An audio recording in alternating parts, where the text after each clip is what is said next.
पलिटिक्सआवहाय ना रावबो आंगो गैया होननाया नंगौ आरो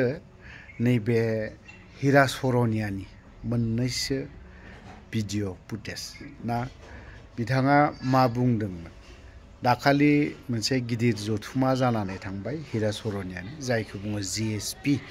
बिथांमोनाबो बे बारावहाय बिपिएफजों एलायन्सआव थाफानो हागौ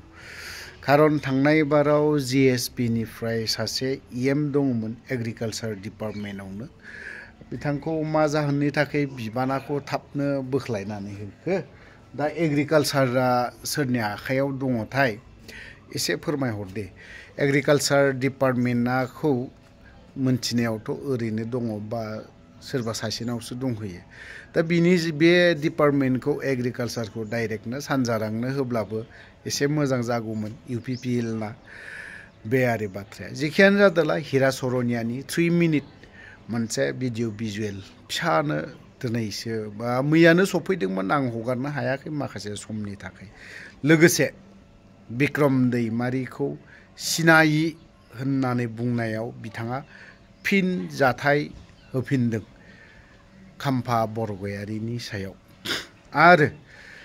बालाबारियाव न' लुनायफोर बायदि बुंदोंमोन सोर जोंनि डायनामिक ना बिराद साननो गोरों हारिनि बाथ्रा बा पलिटिक्सनि बाथ्रा बा राजनीतिक गुबुन गुबुन माबानि बाथ्रा बुंनो गोरों बेफोरबायदिखौ मा होननानै बुंगोन डायनामिक लिडार इएम बे आरोखि जायखौ बुङो रनजित बसुमतारी रायजो राजाफ्रा रनजित बसुमतारीनि सायाव गोबां बाथ्रा बुङो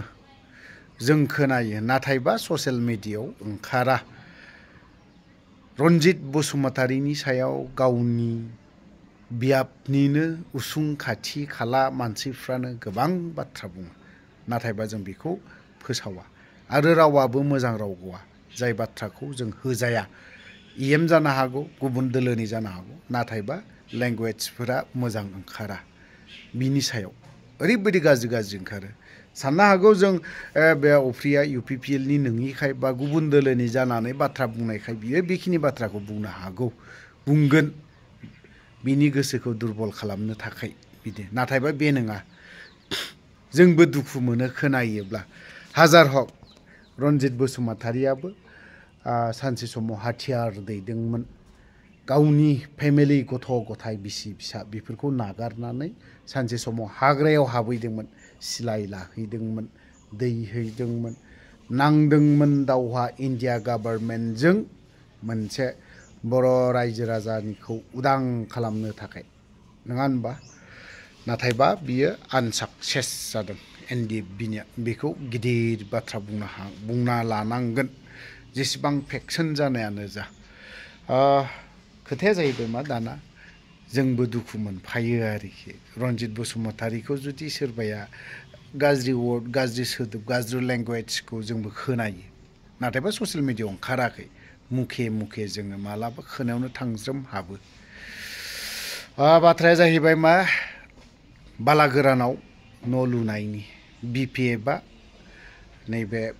रनजित बसुमतारीनि बियाबाव जोब्बाय होननानै बुंनाया नाथायबा थाङै थुङै बावहाय इउपिपिएलआसो जिर' जाहैनो हागौ लासैनो गावनि बियाबावनो गावनि बियाबनि सोद्रोमाफ्रानो बिथांनि सायाव दुखु फोरमायो नायनानै लाग्रोनि दै इसे बिक्रम दैमारिनि आरो नैबे मा होननानै बुङो नब कुमार सरनिया बिपिएफजों एलायन्सआव बे बाराव सरकार दानो थांगासिनो दं होननाया नायग्रोनि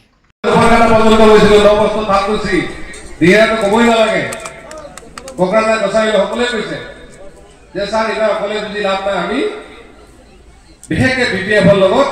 এলাইন্স কৰিব লাগে চৰকাৰ বনাব লাগে আৰু যাৰ কাৰণে যে আমি সিদ্ধান্ত হিচাপে লৈছো আপোনালোকৰ কিবা আপত্তি আছে নেকি ৰাইজৰ বিপিএফলৈ এলাইন্স কৰা কিবা আপত্তি আছে নেকি নাই যদি আপোনালোকে হাত দাঙি দিয়ক আৰু সকলোৱে জানো ঠিক আছে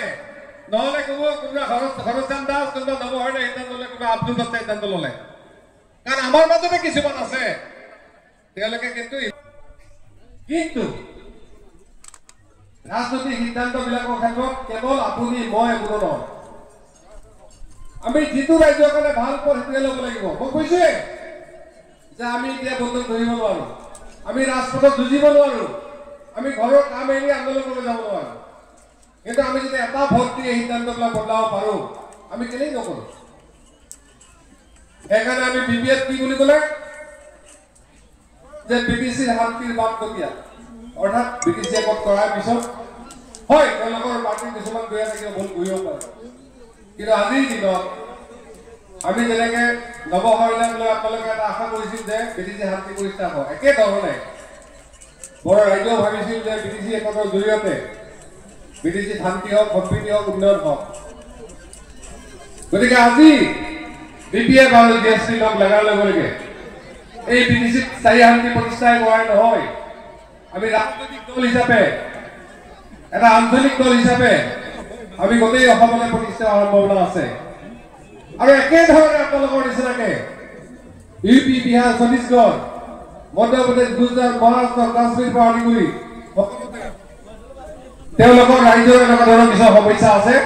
যিবিলাক সমাধান কৰাৰ কাৰণে তেওঁলোকক বিচাৰে আমি এমপি থাকোঁতে দিল্লীলৈকে বহুত আহিছিল যে এনেকুৱা সমস্যা যেনেকৈ আমাৰ নৱসংবিধান চাৰ্টিফিকেটৰ কথাটো আহিছে আমাৰ ইউপিত যিসকল গণ ভাই আছে তাতো তেওঁলোকৰ একে সমস্যা তেওঁলোকে চাৰ্টিফিকেট নাপায় অথচ ট্ৰাইবেল হয় আমি তেওঁলোকক সহায় কৰিছোঁ যে মোটামুটি আজি মূল কথাটোৱে হ'ল যে আমি বিটিচিত যদি চৰকাৰ বনাব পাৰোঁ আমাৰ সমস্যাখিনি আমি নিশ্চিতভাৱে সমাধানৰ এটা পথ পাম আজি এই অধিৱেশনলৈ আমি কোনো বেলেগ পাৰ্টিক মতা নাই কেৱল বিপিএফক মাতিছোঁ তেওঁলোকৰ প্ৰতিনিধি বা তেওঁলোকৰ চিট নিশ্চিতভাৱে ইয়াত কোনোবা আহিব আমি বিচাৰিছোঁ তেওঁলোকে ইতিমধ্যে জিএছপিৰ লগত আলোচনা কৰাৰ কাৰণে তেওঁলোকৰ মানুহ ঠিক কৰি দিছে এলায়েন্সৰ সম্পৰ্কত আজি আমাৰ নীতিগত যিহেতু সিদ্ধান্ত হ'ল আমাৰ মাজৰ পৰা আমি আমাৰ প্ৰতিনিধি পাতি দিম আমাৰ যিবিলাক সমস্যা আছে কমন মিনিমাম এজেণ্ডা যাতে এটা বনাব পাৰে দুইটা দল এটা উভয়সী কাৰ্যসূচী যাতে বনাব পাৰে